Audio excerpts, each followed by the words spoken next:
Hello and welcome back to the port. I'm the Gav Major, and this is a review of the Tech Tree Tier 5 Russian alternative destroyer, the Boevoi. Now, this is a Tier 5 and 4 game of Capture the Base on Fault Line. On the other two, we have Fubuki in a division with a Visor, then we have another Fubuki, Kirov, Graspe, Nuremberg, Lagazinair, Konig, and New Mexico. Spawning centre left, so I'm going to move over and try and support our two cruisers, I think. So, the Boevoi is kind of a real destroyer, I guess you could say, although she has a fictional name. She's representative of the Boevoi class destroyers as originally designed. Obviously, we do have the Boevoi in the game. She is a tier 6 premium, but she's representative of herself following completion and modifications to the design post-war, whereas the Boevoi is almost like what was intended when the ships were laid down. Now, of the Boevoi class, quite a lot of them were scrapped or cancelled, but none of them were ever called Boevoi, and why they chose the name Boevoi I don't quite know. I kind of feel it would have been better to maybe pick an alternative name, or one of the names of the Boevoi class that were actually scrapped, just to have a better link to history, I guess you could say, with the class and what it's supposed to be representing. Now, cracking on with the review in regards to the Tech Tree Tier 5 destroyers. How does she compare? Well, survivability wise, what's the destroyers? Fubuki's. We'll talk about guns when we get there. Survivability, she has the third highest base HP of 15,500. She also has the typical tin can armor scheme, I guess you could say. She does have the trait low profile, but necessarily she doesn't really have a low profile if you compare her to some of the others. It just almost seems to be a trait for the sake of having a trait. When it comes to artillery, she's got the trait sure shot, so basically the shells should land where you're aiming them, which is quite helpful when you consider that she only has 4 number 5.1 inch guns mounted in 2 dual gun turrets. That's a turret up front and Y turret at the rear.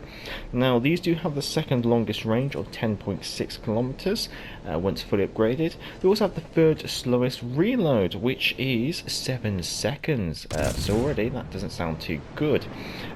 Third fastest traverse speed though, which is 18.6 seconds per 180 degrees of rotation, which is quite reasonable, I guess you could say. Now, when it comes to the shell qualities, you're looking at having the third highest HE shell damage of 1,900. You're also looking at the average fire chance of 8%, along with a below average AP shell damage of 2,500. However, due to that low gun count, you are looking at some pretty poor DPMs, I guess you could say, which means that in a case of coming up against a Fubuki will actually have a better DPM than you. So that's why getting even into a gunfight with some of the worst gunfights of the tier can be painful, like it is at the moment. So yes, you're looking at having the worst HE DPM, worst fires per minute, and worst AP DPM. So all in all, I wouldn't exactly jump for joy if you ever end up in a gunfight in one of these. They're very much about everything else but guns, I guess you could say. So, what else do we have apart from guns? Well, we have torpedoes, but don't exactly jump for joy here either. You have the trait short range, which is fair enough, because you do have the third shortest range on your torpedoes, which is only 7 kilometers. Now, you have 2 triple launchers mounted in the midships, so reasonable angles, pretty standard for a centerline mounted torpedo launcher. And these have the fastest reload time of 60 seconds per launcher, or 20 seconds per tube. So actually, they're quite quick reloading, but that's really probably their only redeeming factor. They do an average damage of 15,100. Again, like we said, third shortest range of 7 kilometers.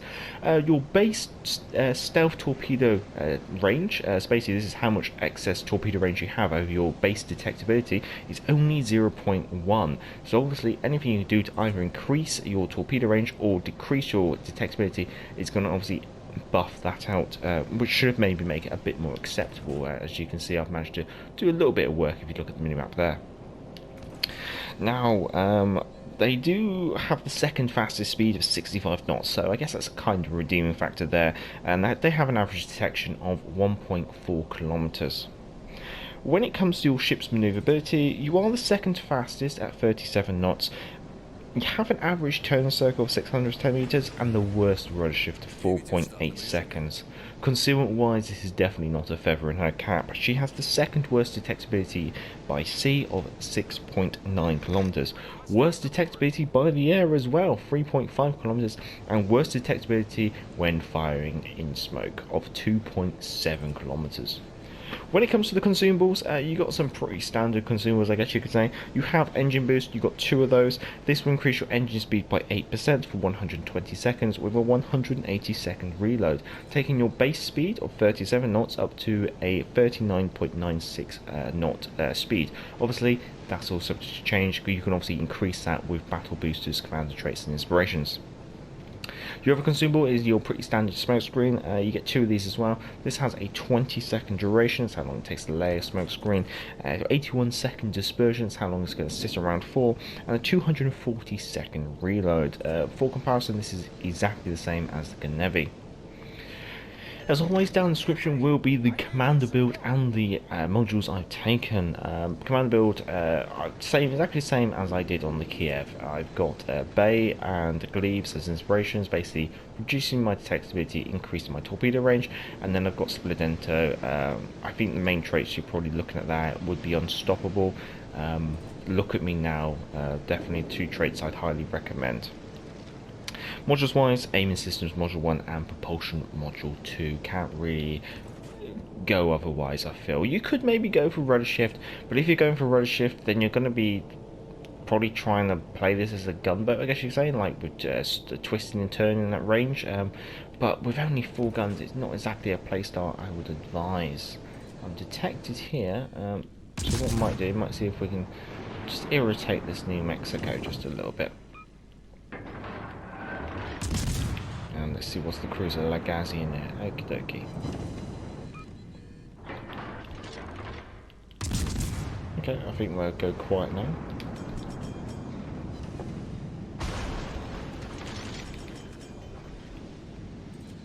I don't think we're going to be able to find their carrier. I think their carrier is nicely secured around the back. So, personal opinions in the Boevoi. Welcome to what I potentially feel to be the new worst destroyer at tier 5. I think before the introduction of this ship, I'd say it was probably the Hatsuharu, but with the introduction of the Boevoi, yeah, I wouldn't exactly say it's a great ship. I'm not really sure what she brings, apart from fast torpedo reload. Apart from that, she's not really bringing much to the game, in all honesty, I feel.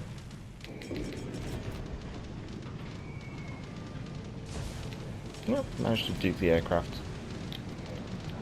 Maybe we might just let a smoke screen now and see if we can just get the aircraft off our back. We know we have a Lagazi there closing in, so that could be painful.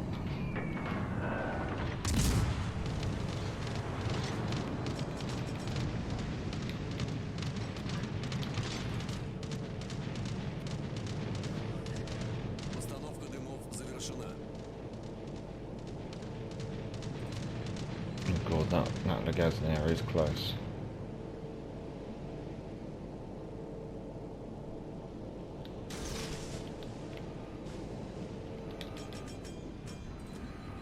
Oh no, she's not.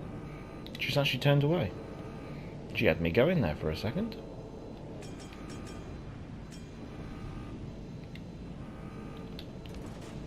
Oh, well, we'll see if we can sneak around the back then. But yeah, Boevoi, not exactly a strong ship. I don't really think there's any redeeming qualities here.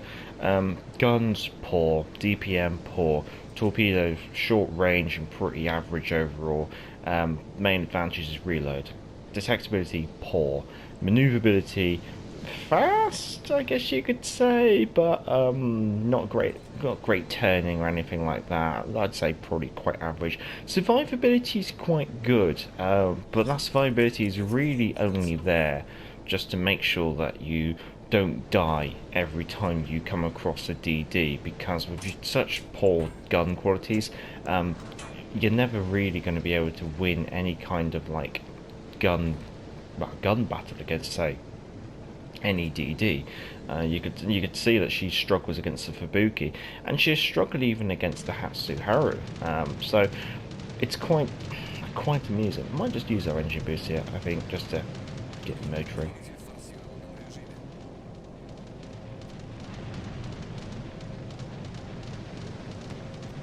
See what these torpedoes look like. No, that's going to miss, that's fine. So we'll just concentrate on just dodging, I guess.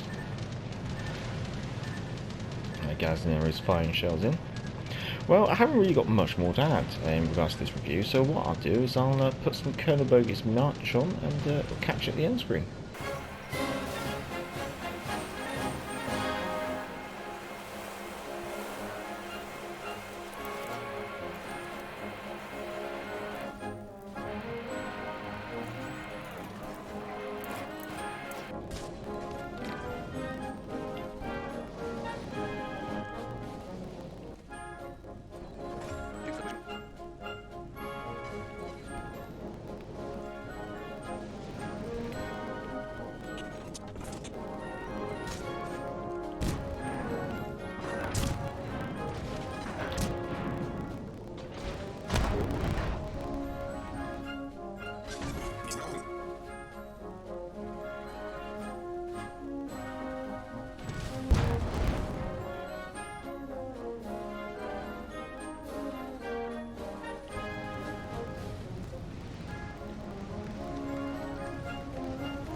Well, that's all she wrote there. Unfortunately, couldn't dodge two shots coming in at me at the same time, unfortunately. Only 44,000 damage, 34,000 damage, I should say. 3 torpedo hits, getting 2 kills, one being the Fubuki, one being the Legazi there.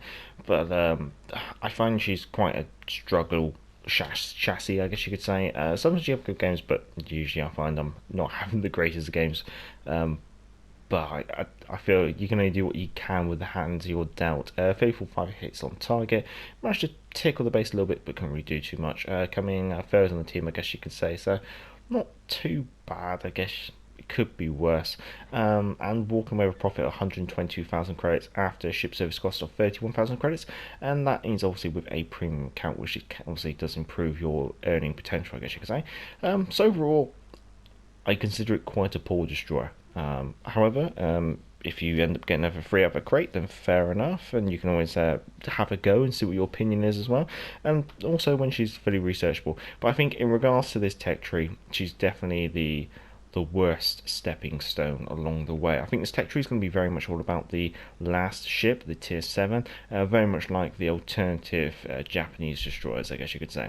Well, if you did enjoy this review, feel free to give it a thumbs up, and if you enjoy this content, feel free to subscribe. Down in the description, Commander Build modules as always, link to Patreon if you want to support the channel on Patreon, as it is a non-monetized channel, and the email address for the channel if you want to send any of your own game captures for the community spotlight video. Until next time, I'm the Gareth Major, and back to the port. Hey, hey, clear the way, here comes the galloping Major. Bumpity, bumpity, bumpity, bump.